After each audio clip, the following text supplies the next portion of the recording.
Und damit herzlich willkommen zurück zu einem neuen Abenteuer hier in der Welt von Final Fantasy XIV Endwalker. Nidana hat die nächste Quest für uns. Ein Hamsa ist kein Dodo. Nidana hat noch nach dem kleinen Zwischenfall an der Kadayas-Bühne neuen Mut gefasst. Nun gut, ich fahre jetzt besser wieder mit der Fertigstellung unseres Talismans fort. Wie ich sehe, seid ihr wohlbehalten zurückgekehrt. Ausgezeichnet. Ich habe eine wichtige Nachricht für euch, verehrte Nidana. Mir wurde berichtet, dass eure Galeerärzte-Vorräte zur Neige gehen. Was? Was für Ärzte? Was? Wie kann das sein? Wir hatten doch mehr als genug bevorratet. Ja, das war bis vor kurzem auch der Fall. Allerdings haben die Erkenntnisse unserer verehrten Gäste Urianger und Estinien dazu geführt, dass eine große Anzahl neuer Talisman-Prototypen angefertigt wurde. Der eine erzählte den Alchemisten wohl von einer Methode zur Heilung der Besessenheit und der andere scheint erstaunlich viel über Drachen zu wissen. Ich verstehe. Nun, ich will mich nicht beklagen, falls wir dadurch einen Durchbruch erzielen könnten. Aber die Lagerbestände müssen wieder aufgefüllt werden. Und zwar schnell. Und was macht eigentlich dieser Tankred? Wenn ihr es wünscht, biete ich gerne meine Hilfe in der Sache an. Ihr habt ein großes Herz, Vasan, und ich danke euch für euer Angebot. Aber ich kann ein Kind kaum dieser Gefahr aussetzen. Nicht mit all den Entführern und Ungeheuern, die unser schönes Land sich unsicher machen. Tara, es ist mir schon etwas peinlich, dass ich euch schon wieder um einen Gefallen bitten muss. Aber würdet ihr unser neues Galeenerz besorgen? Es wird hier auf der Insel gewonnen.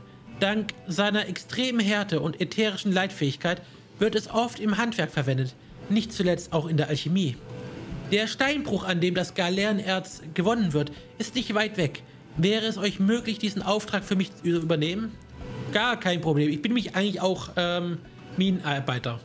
Ich danke euch. Sobald ihr dort eintrefft, sucht ein Mann namens Senua auf. Er wird euch das Galeerenerz überreichen.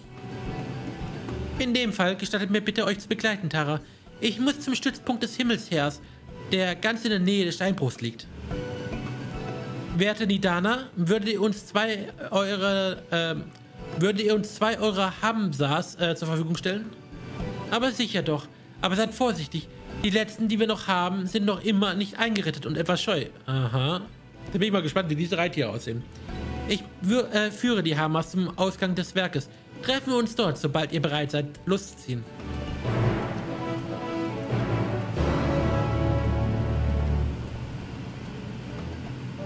Gut, dann werden wir hier wahrscheinlich das erste Mal unsere Reittiere sehen, die wir hier in dieser Gegend bekommen. Aber bis dahin reite ich erstmal mit meinem Chocobo oder mit irgendeinem anderen Tier. Nein, mit diesem Geister-Dingsbums reite ich mal vorweg. So, wo müssen wir hin? Also die haben dieses Alchemielager aber auch ein bisschen ungünstig angelegt. Müssen wir hier runter? Hier. Also jetzt laufen wir auf alle Fälle schnurstracks drauf zu. Wahrscheinlich hätte es eine bessere Weg gegeben dahin, aber ich glaube, ich bin da vorne. Hier. Da sind wir. Okay. Also die Hamsa sind wirklich keine Dodos, aber fast.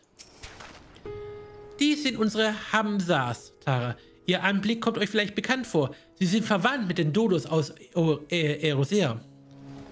In Tavernier werden sie schon seit langem als Nutztiere verwendet.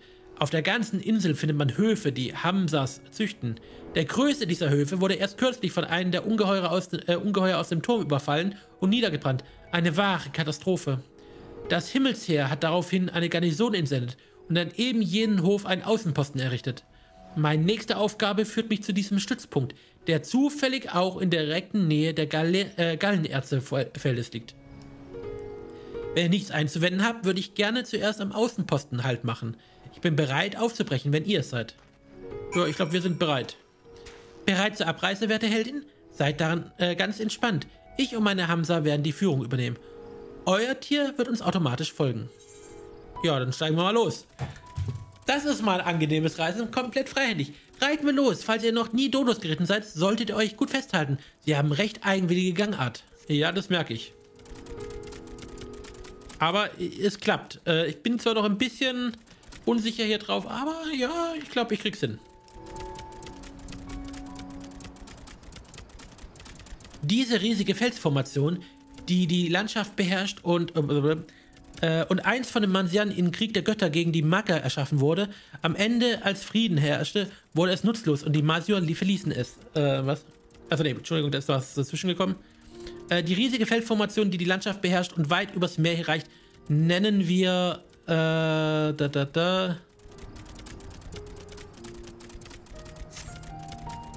nennen wir das Schwert, okay. Auf der linken Seite ist der Quell allen Übels. Der Turm ist kaum zu übersehen. Da ist der Turm. Wir haben es fast geschafft.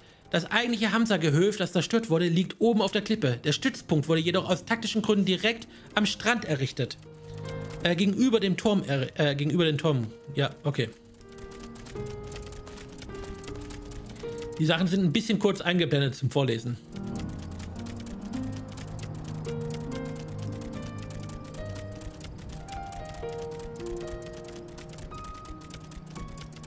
Aber wir sind fast da.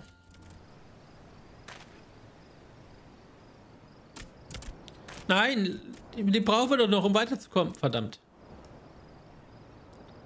Schickt er meinen Hamsa weg. Da wären wir. Das Lager des Himmelsheers. Die vorderste Front in unserem Kampf gegen die Bedrohung aus dem Turm.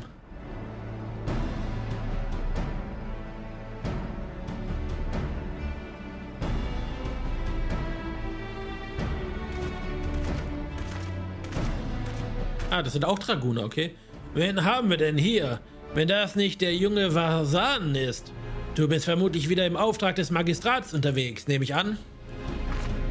So ist es. Wir kommen gerade von Demirs Werk. Der Magistrat hat mich gebeten, euren Bericht entgegenzunehmen.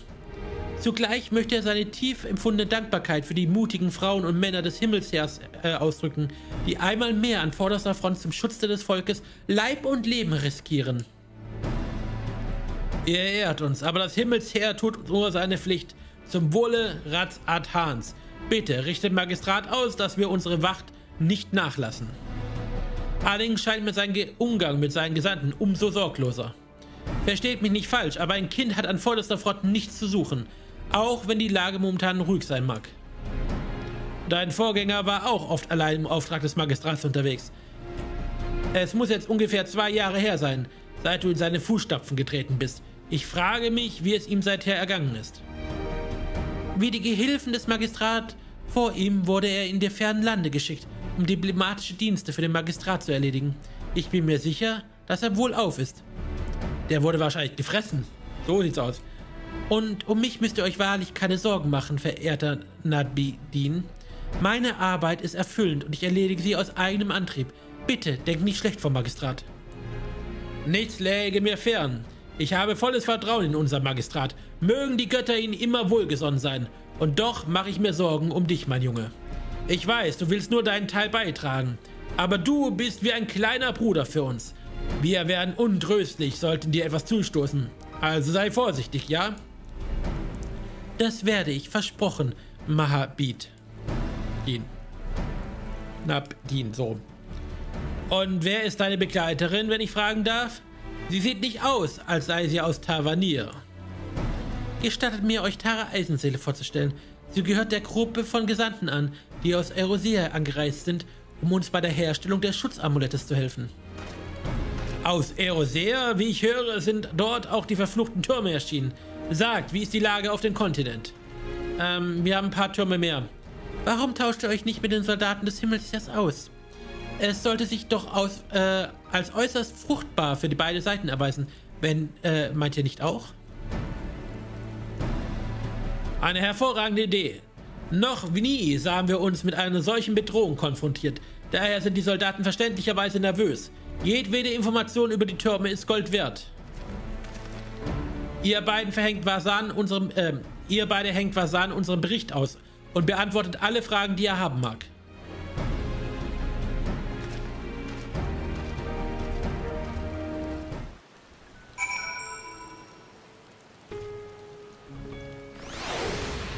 So, Emudi. Ah, von dir habe ich bereits gehört. Du kommst aus Erosea, stimmt's? Dann kannst du mir bestimmt etwas über diese Telephoroi erzählen, von dem man nichts Gutes hört. Es heißt, sie haben die Türme errichtet und der ganzen Welt den Krieg erklärt. Aber warum tun sie sowas? Was versprechen sie sich davon? Das ergibt alles keinen Sinn. Naja, der ist einfach durchgeknallt. Der will die Welt brennen sehen. Wie bitte? Sie sehen sich nach dem Tod und wollen alle mit in den Untergang reißen? Was für Wahnsinnige sind das denn? Du kannst darauf wetten, dass wir diesen Mistkerl einen Strich durch die Rechnung machen werden. Solange wir hier sind, werden wir sie mit allen bekämpfen, was wir haben. Erosea und der ferne Osten stemmen sich gemeinsam gegen diese Verrückten. Und Ratz-Adhan steht an eurer Seite. Okay. Aber vorher braucht ihr mal gescheite Namen. Was ich über diesen verfluchten Turm weiß? Wenig bis gar nichts. Die Leute nennen ihn den Turm von Zod. Es ist eines Tages wie aus dem Nichts auf der Insel Nanunir erschienen. Hier, wo wir gerade stehen, müssen wir uns keine Sorgen darum machen, dass wir besessen werden könnten. Aber nur ein kleines Stück raus aufs Meer und die Sache ist gelaufen. Du kommst doch aus dem Ausland. Hat man dort einen Weg gefunden, die Türme unschädlich zu machen? Nicht wirklich. Ich verstehe. Dann bleibt uns doch nur abzuwarten, bis die Schutzamulette fertig sind, die die Alchemisten gerade entwickeln. So, Kommandant, oder was auch immer euer Rang ist. Ich glaube, wir haben uns noch nicht richtig einander vorgestellt. Ich bin Mabdin, der Kommandant dieser Garnison. Also war doch Kommandant gar nicht schlecht. Wir gehören dem Himmelsheer an, einer militärischen Organisation unter dem direkten Befehl des Magistrats. Unsere Aufgabe ist es, den Frieden im Land zu bewahren. Wir sorgen für Recht und Ordnung auf den Straßen, wehren aber auch äußeren Gefahren ab. Wir verstehen uns auch als eine Art Eliteeinheit und lassen nur erfahrene Krieger in unsere Reihen. Und doch wurden wir aufs Äußerste auf die Probe gestellt, als wir die Bestien aus dem Turm zurückschlagen mussten. 2-mal schon haben wir sie zurückgeschlagen, aber der Blutzoll war hoch. Wie ist die Lage in Erosea? Speien diese Türme ähnliche Ungeheuer aus? Ja, schon. Einige. Ja. Es ist also überall dasselbe. Wenn alle Nationen dieses Gestirns ihre eigenen Kämpfe schlagen, weswegen besteht wenig Hoffnung auf Hilfe von außerhalb. Ja. Können wir weiter, Vasan? Und, habt ihr euch bei den Soldaten umgehört? Ich hoffe, die Unterhaltungen waren aufschlussreich. Normalerweise ist Ratz-Adhan als Handelspartner von Ost und West bestens über die Geschehnisse in der Welt informiert. Aber mit dem Ausbleiben der Handelsschiffe sind wir so gut wie von der Außenwelt abgeschnitten. Es ist dieser Tag schwer zu sagen, was fernab Taverniers vor sich geht. Umso wertvoller ist das Wissen, das ihr mitbringt, werte Abenteurerin. Aber ich will euch nicht länger vor eurer eigentlichen Aufgabe abhalten, die euch hierher geführt hat. Ich für meinen Teil muss mich ohnehin entschuldigen. Ich habe noch einige Aufgaben vor Ort zu erledigen und kann euch leider nicht bis zur Galeerenerz begleiten. Aber seid unbesorgt, der Weg ist denkbar einfach. Ihr müsst nur ein Stückchen weiter der Straße gen Osten folgen. Mit dem Hamza sollte es nur ein kurzer Ritt sein. So kurz unsere gemeinsame Reise auch war. Ich habe sie sehr genossen. Ich hoffe, wir sehen uns bald wieder, Tara Eisenseele. Das werden wir garantiert. So, aber wo ist dieser... Ah, da ist mein Hamza. Der Hamza scheint sich vom letzten Ritt gut erholt zu haben. Er wirkt etwas unsicher, aber bietet dir letztendlich an, auf seinen Rücken Platz zu nehmen. Falls du unterwegs vom Hamza absteigen solltest, kehre zum Hamza-Weide zurück und sprich erneut mit dem Stallmeister des Himmelsheers. Ja. So, und wir leiten los. Hui. Können wir fliegen? Hui. Nein, kann man nicht. Die Hamsas sind tatsächlich keine Flugtiere, glaube ich. Sind wie Dodos. Zu blöd zum Fliegen. So, aber da vorne... Wie lange müssen wir reiten? Oh, das ist aber ganz schönes Stück. Ja, dann werde ich einfach mal hier einen kleinen Cut machen und wir werden mit dem Hamza weiterreiten. Und da vorne sind schon die Minen, also Erzfelder oder wie auch immer. Auf alle Fälle haben wir es gleich geschafft. Kaum an deinem Ziel angekommen, sprintet der Hamza wieder zurück Richtung Demirs Werk. So. Hier müsste es wahrscheinlich das Erz geben. Ja, du bist hier ganz richtig. Das ist die Gallenerzfelder und ich bin Zinjuna. Was kann ich für dich tun? Ich bräuchte Erz. Die Alchemisten brauchen Nachschub, was? Sicher, sicher. Wir haben hier genug, um die halbe Welt zu versorgen. Wartet einen Moment, ich hol dir eine Ladung. Die Alchemisten arbeiten Tag und Nacht, um einen Weg zu finden, den Turm loszuwerden. Da sollen sie alles bekommen, was sie brauchen. Das ist das Geringste, was wir tun können. Danke. Ich nehme auch gleich die nächste Quest, aber ich sehe da gerade einen Windäther. Und wenn wir schon mal hier sind, nehmen wir den natürlich gleich mit. Deshalb, so viel Zeit muss sein. Wo war der jetzt? Hä? Ich habe doch gerade noch den Windäther gesehen. Ach, der ist da hinten. Ja, dann nehme ich den vielleicht doch nicht mit. Der war näher, das war ein Fata Morgana Windäther. So, Senjunia. Der letzte Test. Senjunia hat dir einen Sack voller Gallenerz mitgebracht. Bitteschön, ein Sack voll mit Gallenerz. Das wir hier abgebaut haben. Wir heben die qualitativ hochwertigsten Stücke immer für die Alchemisten auf. Danke. Bitte richte unseren Freunden in Damirs Werk aus, dass wir ihnen sehr dankbar für ihre Bemühungen sind. Wenn sie mehr Gallenerz benötigen, müssen sie nur fragen. Ja, gut, dann geht's jetzt zurück zu Nida und mit dem Judesack. So, Nidana, ich habe das Erz und bin bereit für den letzten Test. Danke für deine Hilfe, Tara. Du bist eine wahre Freundin. Oh, Verzeihung, dass ich mich so familiär gebe, aber bei all deiner Unterstützung kann ich einfach nicht anders. Konntest du das Gallenerz bekommen? Ja, hier habe ich das Gallenerz für dich. Die sehen ganz hervorragend aus. Beste Qualität wie immer. Danke, dass du dich für uns darum gekümmert hast. Damit haben wir genug Material, um den nächsten Prototypen anzufertigen. Wir sind schon sehr nahe dran. Wenn er fertiggestellt ist, sind wir bereit für den wahren Test. Ruh dich noch etwas aus, bevor es losgeht. Du wirst deine Kräfte womöglich brauchen.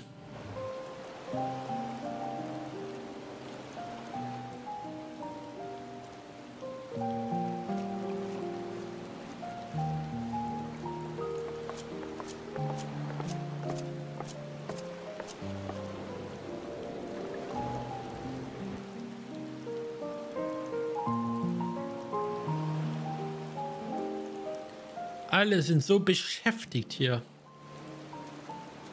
Kein Wunder, dass die da immer umfallen.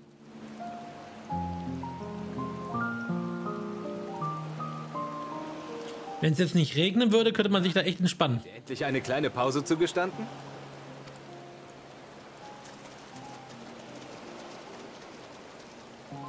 Der Eifer der hiesigen Alchemisten macht mich ziemlich sprachlos, muss ich gestehen. Sie arbeiten bis an den Rand der Erschöpfung, um einen funktionalen Talisman in den Händen halten zu können.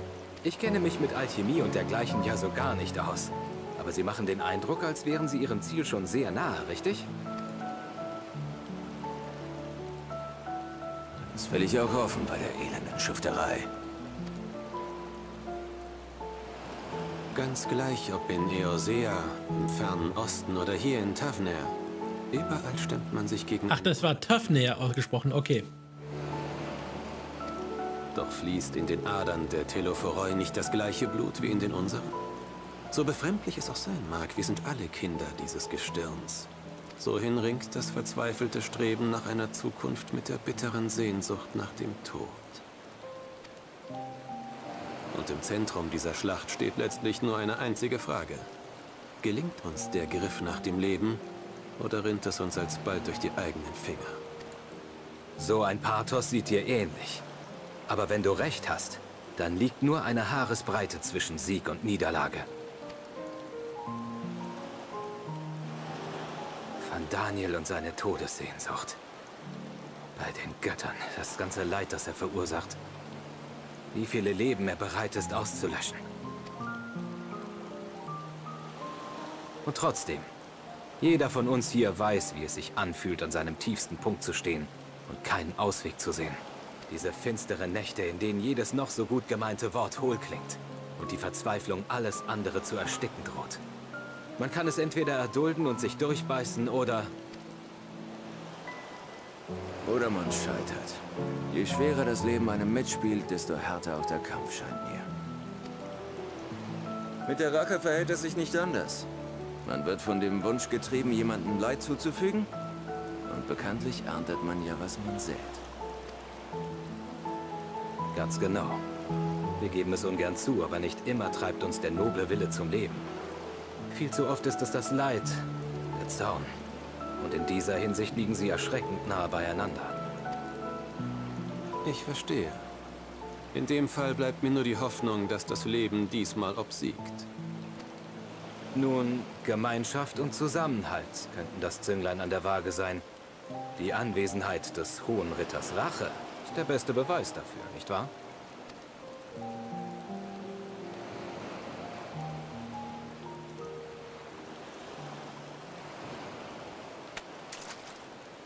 Da, Van Daniel, hinterher! Töten wir ihn jetzt, wo wir können! Verdammt, ist er schon wieder weg. Was ist?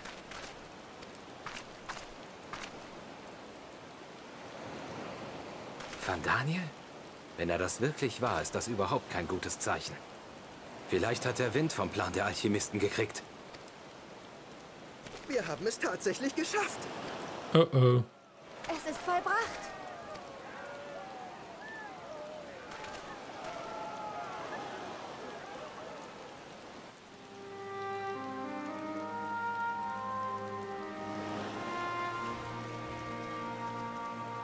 Hey, seht nur! Es ist uns wirklich gelungen. Wir haben einen Talisman. Juhu, ein Talisman! Seelenwächter soll er heißen. Er schützt seinen Träger verlässlich vor den Ätherimpulsen des Turms. Welch frohe Kunde. Damit kann man sich dem Turm gefahrlos nähern. Wahrlich, eure Leistung stellt hier und heute die Weichen unseres Schicksals. Ich danke euch. Aber wartet mit derlei Lob, bis wir unseren Talisman auch erfolgreich zum Einsatz gebracht haben. Vor allem deswegen habe ich ausdrücklich um eure Anwesenheit gebeten. Ich möchte, dass ihr mich zum Turm von Sod begleitet. Wenn der Seelenwächter mir ausreichend Schutz bietet, besteht kein Grund zur Sorge. Und wenn nicht, bitte ich darum, mich unschädlich zu machen. Was auch immer dazu nötig ist. Oh, ich befürchte, der geht nach hinten los. Das geht so nach hinten los. Oh Mann, das wird so nach hinten losgehen. Ich will den nicht unschädlich machen. Ich werde tun, was... dazu wird es sicherlich nicht kommen. Ich vertraue in die Künste Taverners, unbedingt berühmter Alchemisten.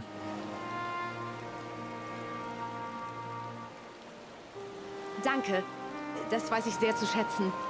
Und ich bin froh, dass ihr an meiner Seite sein werdet. Nidana, ist das dein Ernst?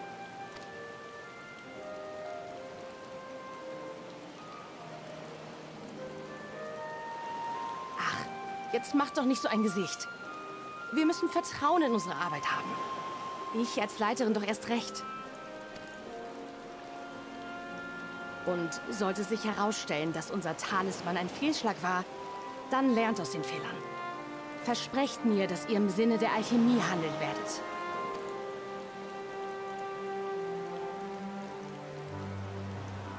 Wir behalten derweil das Werk im Auge.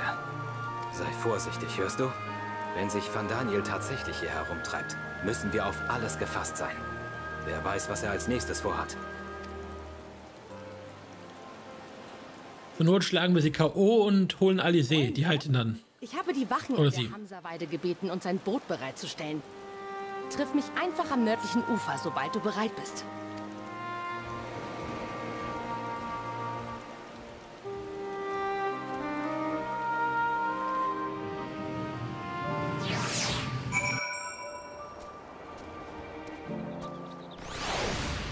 So, das heißt, wir müssen jetzt wieder dahin zurück, wo wir gerade hergekommen sind, oder?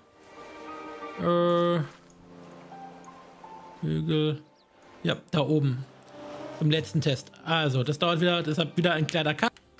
So, da ist das Boot der des Himmelsheers und Nidana. Bist du bereit? Ich habe beim Magistrat angefragt, ob er uns ein Boot organisieren könnte. Und wie immer war er auf ihn Verlass. Bleibt nur noch auf die Insel überzusetzen. Aber denkt daran, wenn ich doch besessen werden sollte, zögert nicht, mich auszuschalten, wenn es sein muss. Aber vor allem passt gut auf dich selbst auf. Wenn der Seelenwächter seine Wirkung verfehlen sollte, könnte ich es nicht ertragen, wenn du zu Schaden kämst. Versprich mir, dass du tust, was nötig ist. Gut, dann los. Je länger wir warten, desto nervöser werde ich noch. Bringen wir es hinter uns. Ja, wir setzen über.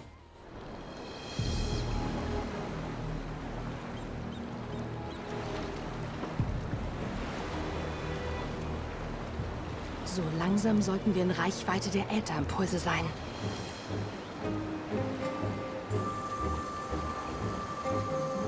Komm schon. Okay, das sieht schon mal gut aus. Ja, gut so. Der Seelenwächter scheint zu funktionieren. Jetzt nur nicht verlieren. Bei dir auch alles in Ordnung? Ich bin gespannt, wie es sich näher am Turm verhält.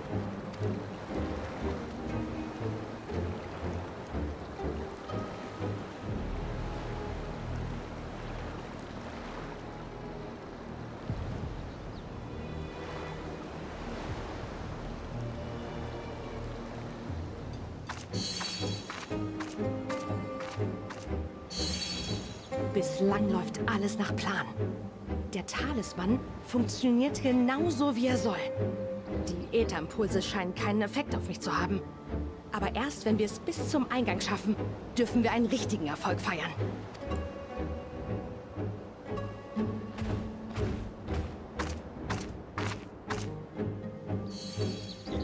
Immer schön im Auge behalten. Und nicht stolpern. Fast geschafft.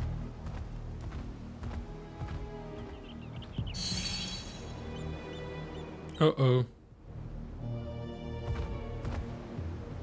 Damit ist es offiziell. Der Seelenwächter bietet echten Schutz. Dann ist es ja gut. Sobald wir eine ordentliche Zahl davon synthetisiert haben, können wir uns an die Erkundung des Turmes machen.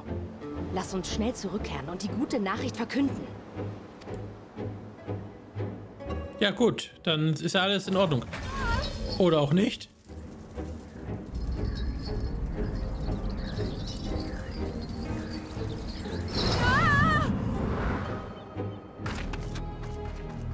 War ja so klar, dass was schief geht.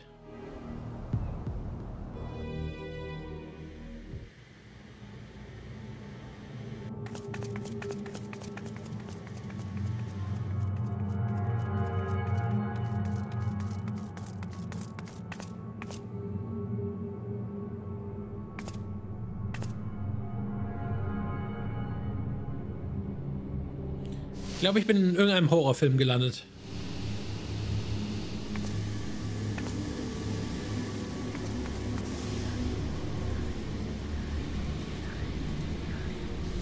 Lass mich los! Jetzt entspann dich doch, meine Güte. Mit diesem Gestrampel ziehst du dein Leid nur unnötig in die Länge. Nein, das darf nicht. Noch will ich nicht.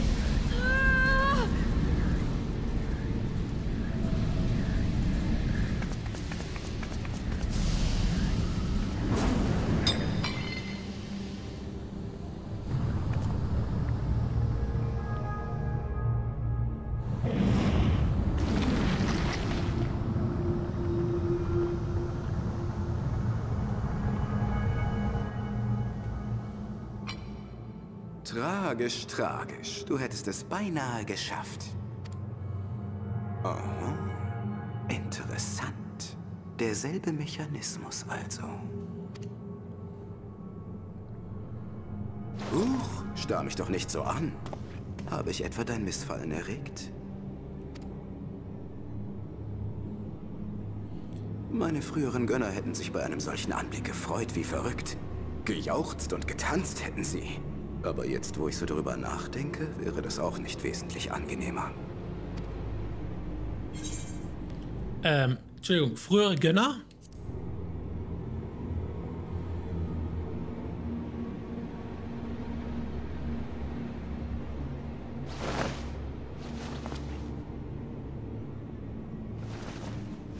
Du willst, dass ich aus dem Nähkästchen plaudere? Na schön. Ich bin der Aschien von Daniel. Das weiß ich. Aber das hatten wir schon. Unvollkommen und dergleichen. Du erinnerst dich? Ich erbte mitsamt meiner Position auch die Seele jenes Mannes, der den Sitz des Van Daniel innehatte, als die Welt zerbrach. Soweit die Theorie jedenfalls. Aber wen kümmert schon die trockene Theorie? Ich wurde als der geboren, der nun vor dir steht und habe auch als solcher gelebt. Nach vielem Wenn und Aber habe ich mich irgendwann den Ascians angeschlossen und erhielt somit auch das Wissen und die Erinnerungen des alten Van Daniels. Aber sie haben sich nie wirklich wie ich angefühlt, wenn du verstehst, was ich meine.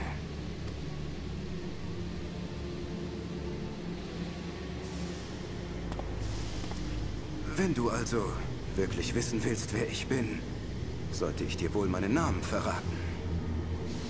Der, den ich trug, bevor ich ein Ascian wurde. Auch wenn ich ihn längst nicht mehr nutze. Jetzt bin ich gespannt. Mir ist zu Ohren gekommen, dass du dich bereits des Öfteren in allergischen Ruinen herumgetrieben hast. Dann sagt dir mein Name vermutlich sogar etwas. Wahrscheinlich nicht. Ich hab's nicht so mit Namen. Amon. Ich heiße Amon. Okay, sagt mir das jetzt was? Einst gab es ein reiches Land. Ein Land, in dem die Freiheit regierte und niemand je um das Morgen bangen musste. Vollkommen und glücklich. Und genau deswegen erlag es der Fäule.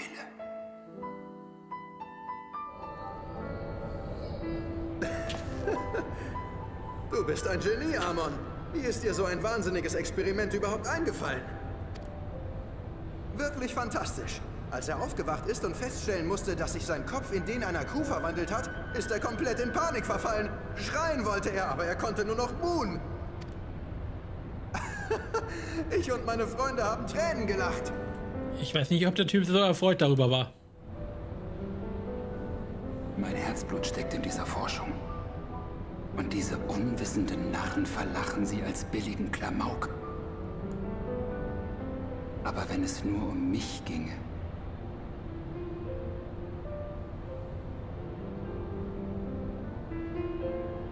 Sie brauchen permanente Unterhaltung. Greifen selbst nach Nichtigkeiten, um das Verlangen danach zu stillen. Dieses Land ist krank, aber ich werde es heilen. Ich höre da so ein bisschen Social-Media-Kritik. Der Wiederauferstehung des Reichsgründers. Ah, jetzt weiß ich, was es mit dem Amon auf sich hatte. Es war vollbracht. Mein Plan ging auf. Unsere Heimat erstrahlte endlich wieder in ihrem alten Glanz. Wir waren von einem Feuer ergriffen, das versprach, nie zu erlöschen. Doch der ehrenwerte Kaiser, der die Flammen unseres Wohlstands mit seinem Größenwahn schürte, wollte mehr.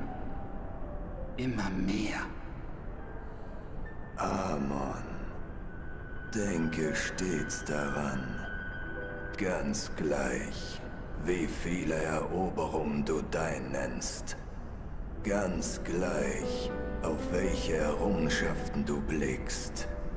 Der Tod macht sie alle null und nichtig. Nichts ist von Bedeutung. Nichts. Du ahnst es bereits, nicht wahr? Der Kaiser wird die kommende Schlacht nicht gewinnen. Daher bin ich hier, um dich zu holen. Deine Methoden missfallen uns zuweilen, aber unserem kritischen Auge ist nicht entgangen, über welch Können und Verstand du verfügst. Der Sitz des Van Daniel ist seit kurzem unbesetzt. Das Amt soll deines sein. Ich persönlich hätte dich wirklich lieber als Kamerad an meiner Seite, als dich mit diesem Land vergehen zu sehen. Nur zu, schicke einen deiner Klone in den Kristallturm und überzeuge dich selbst. Von dem, was dich erwartet. Jetzt erinnere ich mich an Amon. Man kämpft tatsächlich an mehreren Stellen gegen den Kristallturm.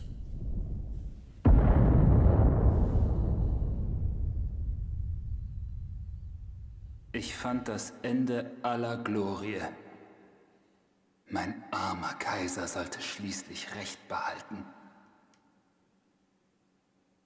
Was man auch erreicht, am Ende zerfällt alles zu Staub.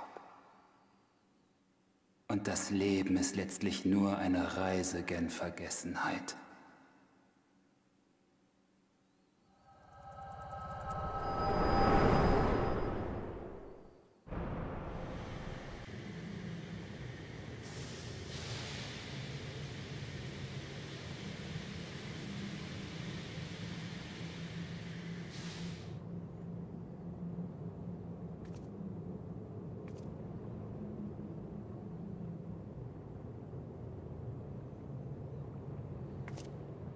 Wie nett von dir, dass du meiner bescheidenen Geschichte etwas Zeit geliehen hast.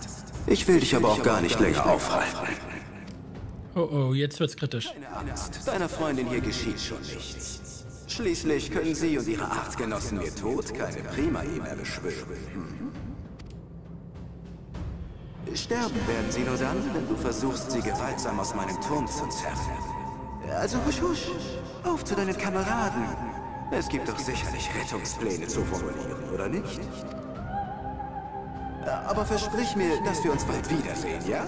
Ich und seine Majestät erwarten dich auf einer imposanteren Bühne. Ein Nebenschauplatz wie dieser hier ist schließlich völlig ungeeignet.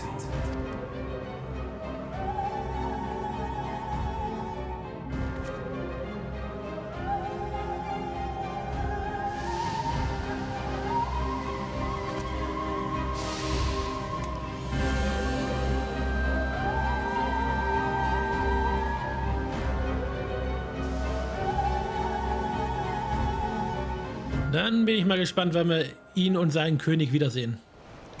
So, wir müssen mir mal erklären, dass dir was schiefgelaufen ist. Du bist zurück, aber was ist mit Nidana? Also, das Positive ist, das Amulett hat funktioniert, der Talisman, aber nicht so, wie er sollte. Also, doch schon eigentlich so, wie er sollte, aber ja. Bei den Göttern, ausgerechnet jetzt, da der Talisman funktioniert. Ich muss dem Himmelsheer und dem Magistrat sofort Bericht erstatten.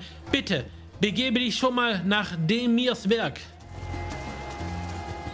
Okay, zurück nach Demirs Werk. So, Tancred, wir haben schlechte Neuigkeiten. Irgendwas ist schiefgelaufen, oder nicht? Was ist passiert? Ja, der Dings Van Daniel war da. Dieser Mistkerl Van Daniel also. Das sind grauenhafte Neuigkeiten. Aber du hast die richtige Entscheidung getroffen, erstmal hierher zurückzukehren. Alles andere wäre zu riskant gewesen. Wir müssen Vorsicht walten lassen und wir bringen Nidana und die anderen Gefangenen unnötig ins Gefahr. Aber ich bin sicher, Tancred hat in der nächsten Folge einen Rettungsversuch für uns geplant. Zumindest irgendwas Besonderes kommt wie in der nächsten Folge, denn wir sehen, wir haben wieder 3 Fragezeichen oben drüber. Bis dahin sage ich allerdings danke fürs Zuschauen und vielen Dank natürlich an meine Kanalmitglieder und ganz besonderen Dank an meine Ehrenmitglieder Joja Neiplum, Neggi Magister und Klingone23. Und wir sehen, hören und spielen uns dann beim nächsten Mal. Macht's gut und ciao, ciao.